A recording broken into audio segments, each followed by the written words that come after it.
स्पीति में बारिश। पाठ एक यात्रा वृतांत है। स्पीति हिमाचल के मध्य में स्थित है।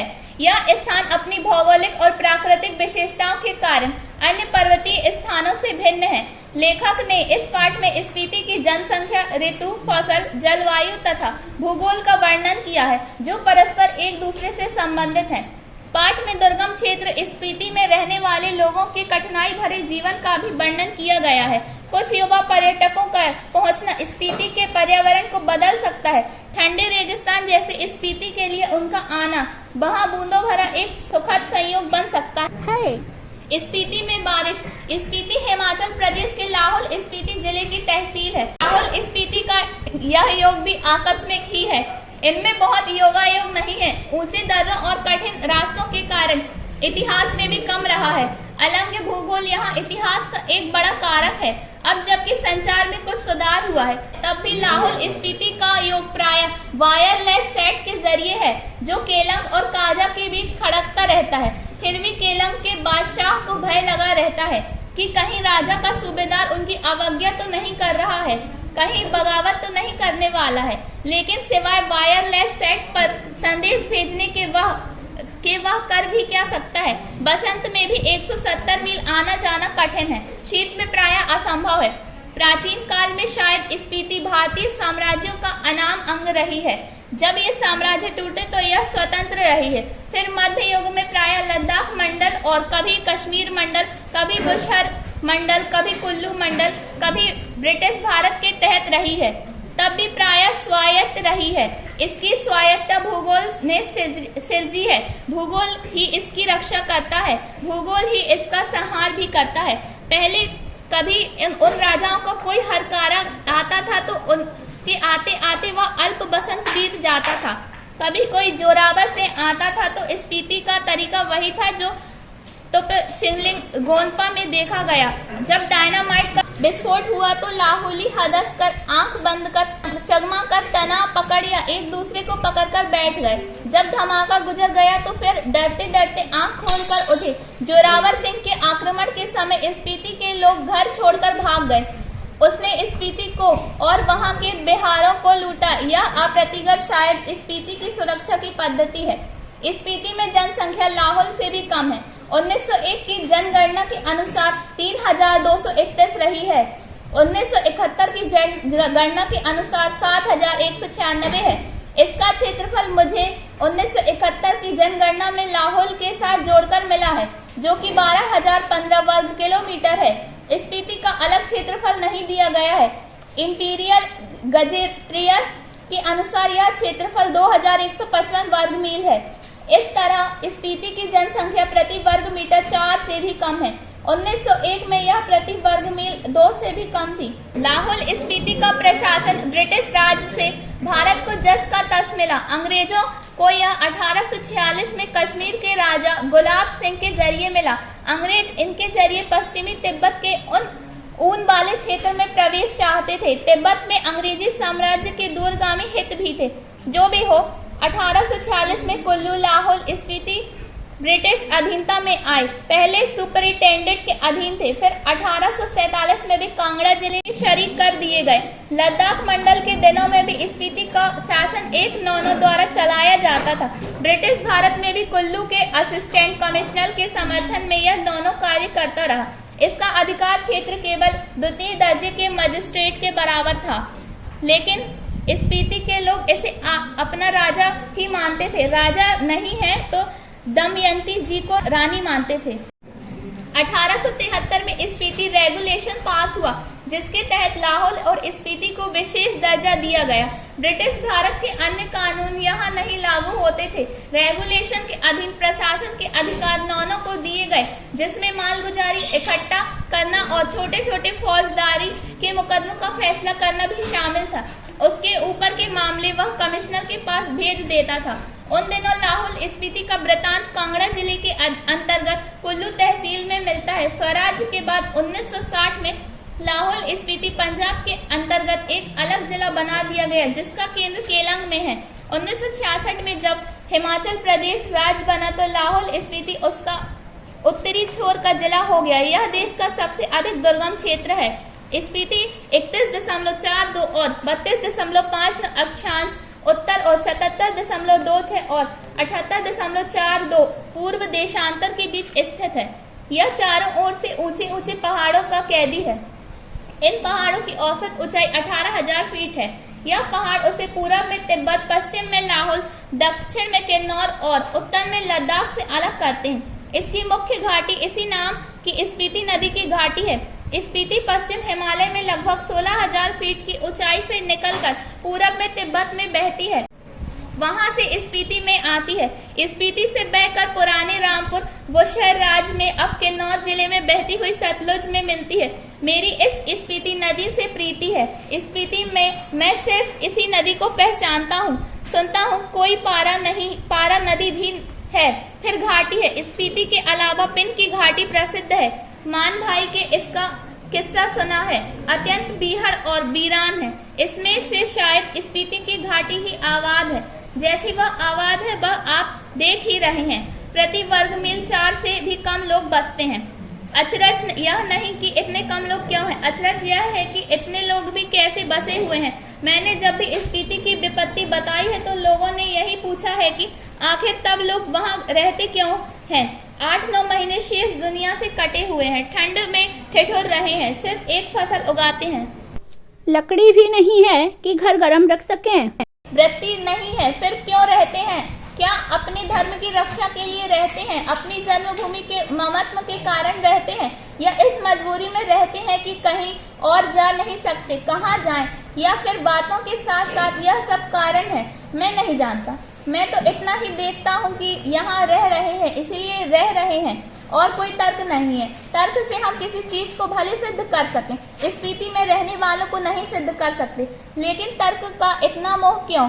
ज्यादा करके संसार और निर्वाण अतर्क्य है, तर्क के परे है। स्पीति नदी के साथ साथ मेरा थोड़ा परिचय स्पीति के पहाड़ों का भी है। स्पीति के पहाड़ लाहौल से ज्यादा ऊंचे, नंगे और भव्य हैं। इनके सिरों पर स्पीति के नर नारियों का आर्तनाद जमा हुआ है। शिव का अट्टहास नहीं, हिम का आर्तनाद है, ठिठुरन है, गलन है, व्यथा है। इस व्यथा की कथा इन पहाड़ों की ऊंचाइयों के आंकड़े में नहीं कही जा सकती। फिर भी जो सुंदरता को इंच में मापने के अभ्यासी हैं, वे भला पहाड़ को कैसे बख्श सकते हैं?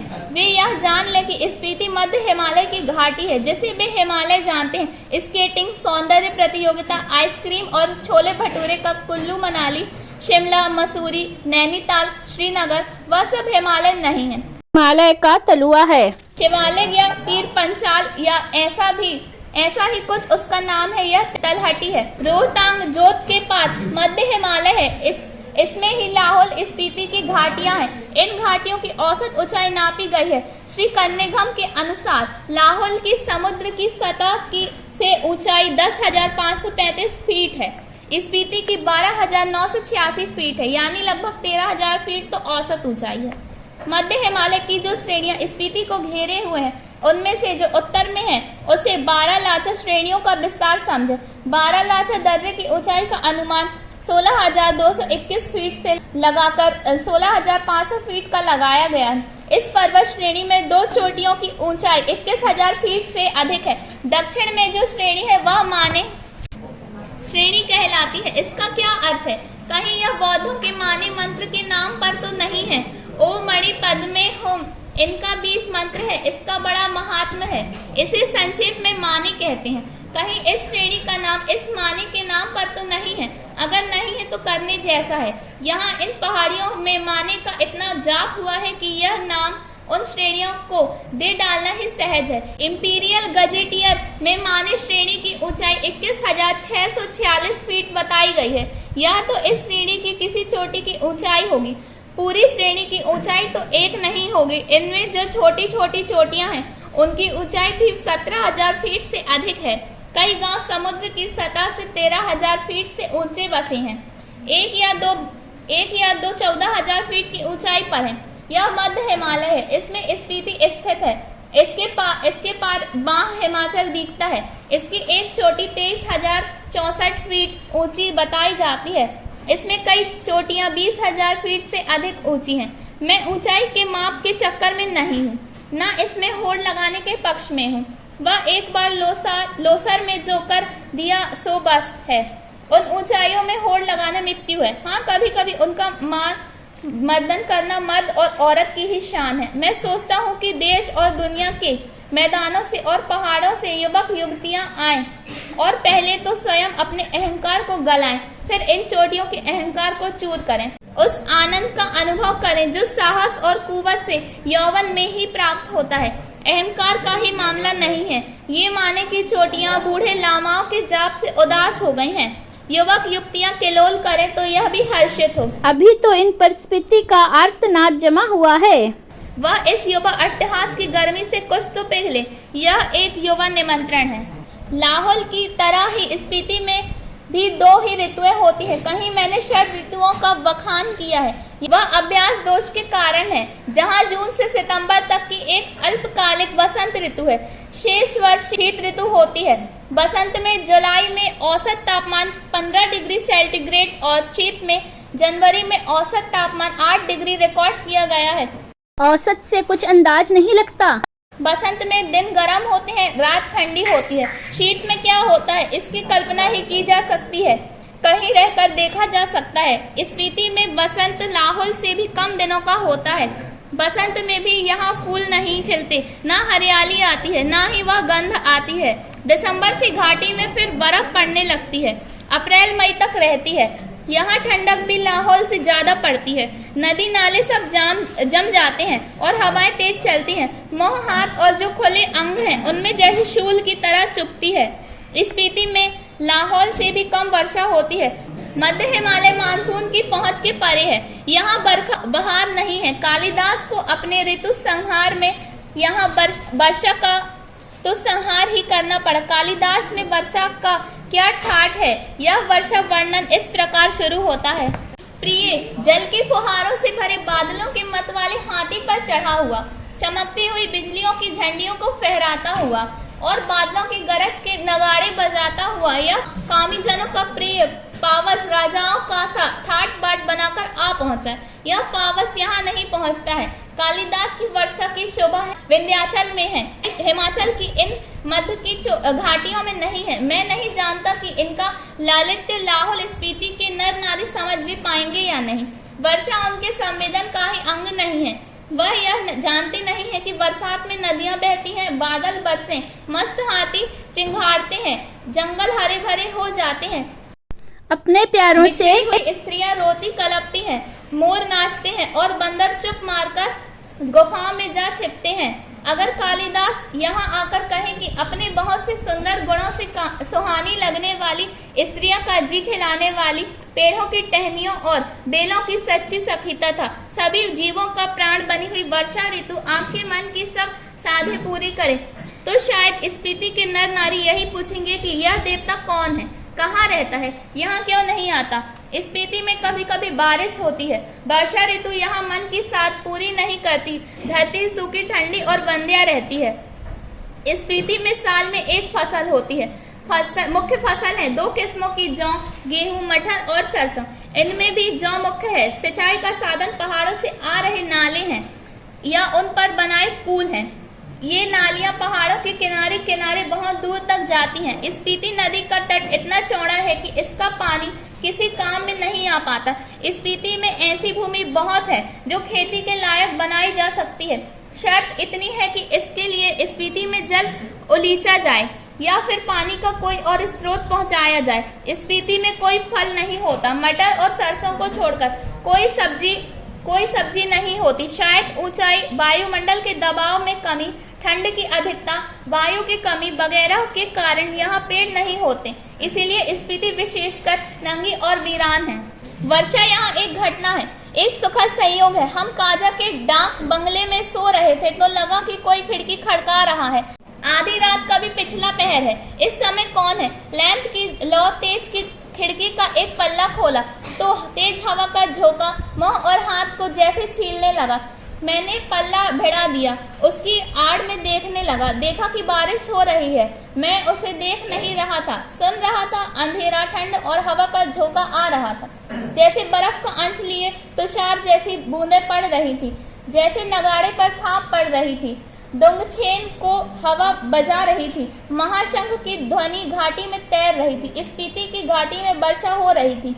कमरे में ठंड बढ़ रही थी। मैं बिस्तर में पड़ा पड़ा मालूम नहीं कब सो गया। सुबह उठा, चाय पीते पीते सुना कि स्पीति के लोग कह रहे हैं कि हमारी यात्रा शुभ है। स्पीति में बहुत दिनों बाद बारिश हुई है। Thank you. Thank you.